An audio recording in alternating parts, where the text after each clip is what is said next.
You already know. It's your boy, the Maniac. And it's Sunday, Football Sundays. You already know. And football and Sundays all go together, baby. Hope you're enjoying it. Enjoy your Sunday. Enjoy your football. You saw my Michigan Wolverines yesterday, baby. 3 years in a row. Big East 10 champions, baby. Going for 3 years in a row. Big 10 champions, baby. Then in the playoffs, then hopefully we reach the mountaintop. But anyway, you already know why I'm here. I'm here to talk that post-fight. That David Benavidez versus Boo Boo post-fight. And the whole undercard post-fight. And let's get right to the main event. Man, oh man.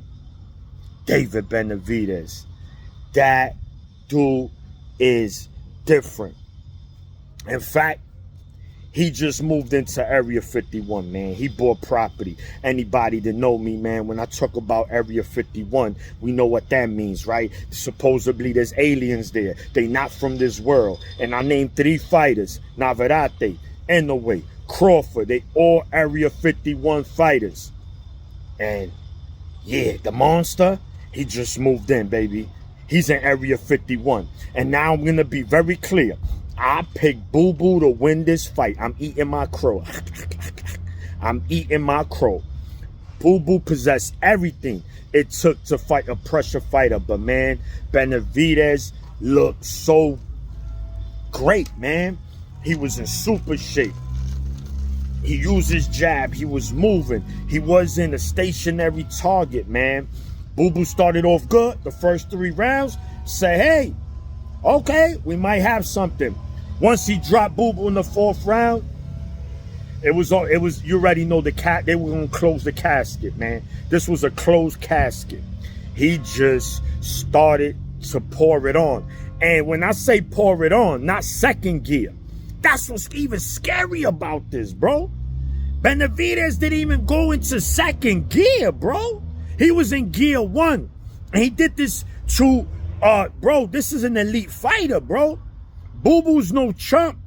32-0, 19 knockouts, 2 division champ, bro.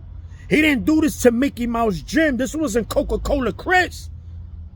This was to a former world champion and multiple divisions, an Olympian, bro. And he made it look easy. Wow. Yo, listen. I will never pick against Benavidez again. I don't care who he fight, bro. I will never pick again. No. Benavidez, anybody he fight, I'm picking him. He fight Godzilla, I got Benavidez by KO against Godzilla and King Kong on the same night. That was crazy, man.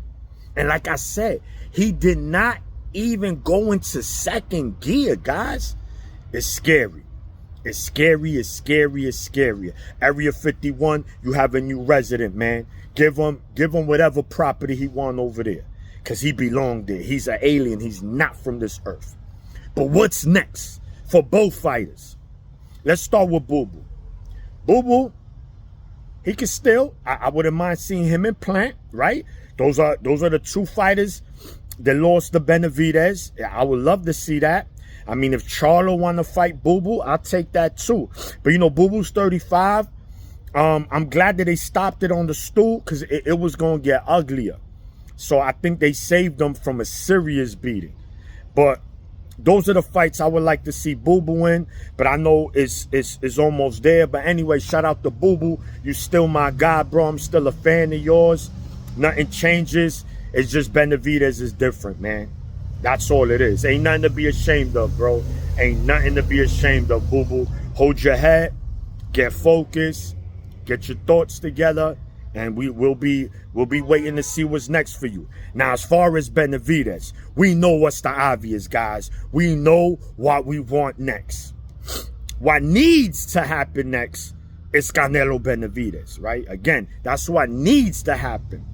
It doesn't have to because Canelo's his own boss. He's going to fight who he wants. Unfortunately, again, Benavidez, Canelo is the biggest fight in boxing right now, no debating. The biggest fight in boxing that can happen right now is Canelo Benavidez. And it should happen next. Is it? I don't know. It needs to happen. If not Canelo, you got to get out that division, bro. You can't do Benavidez like that. But it wouldn't shock me in May.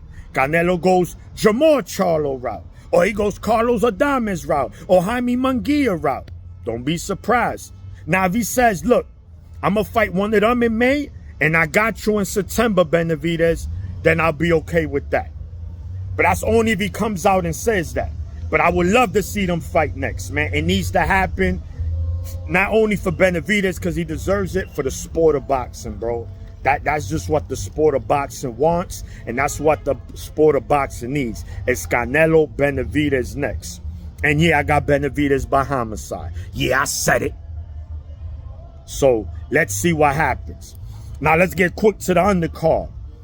The first fight, we had the Android Hector Garcia against Lamont Roach. I picked Garcia in that fight. Picked the wrong fighter, but it's all good, baby. It was a close fight. Could have gone either way.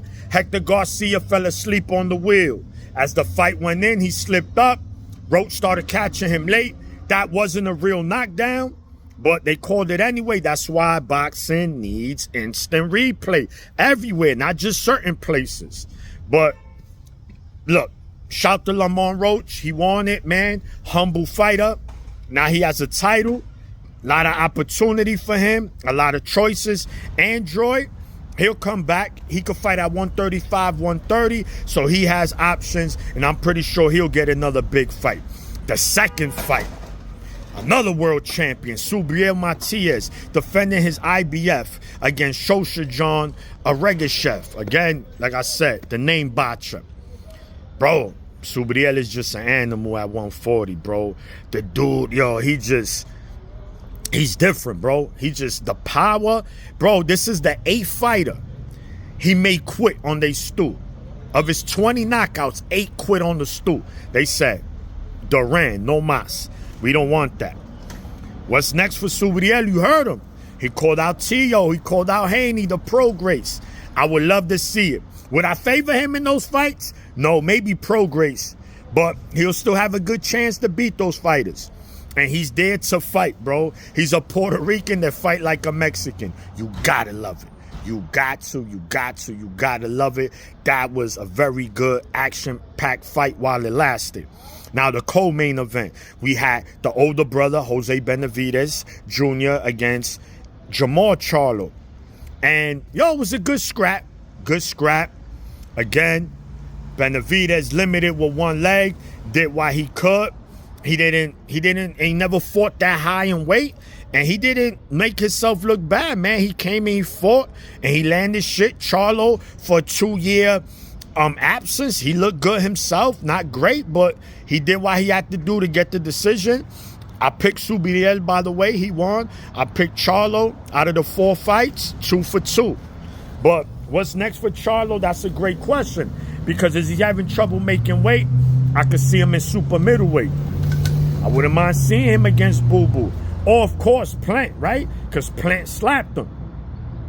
So we'll see what happens then, man. As far as Jose Benavidez go, he might just got to call it a day, man. He's good. He has the tools. He just don't have the leg. And you're not going to beat top fighters, elite fighters with one leg. It's just not going to happen. And before I wrap it up, Chantel Cameron against Katie Taylor, the rematch for Undisputed at 140. What a fucking fight the woman put, man. What a fight, man. Shout to the woman, man. They just putting on fight after fight. Katie Taylor pulled it out. What a fight, man. Majority decision.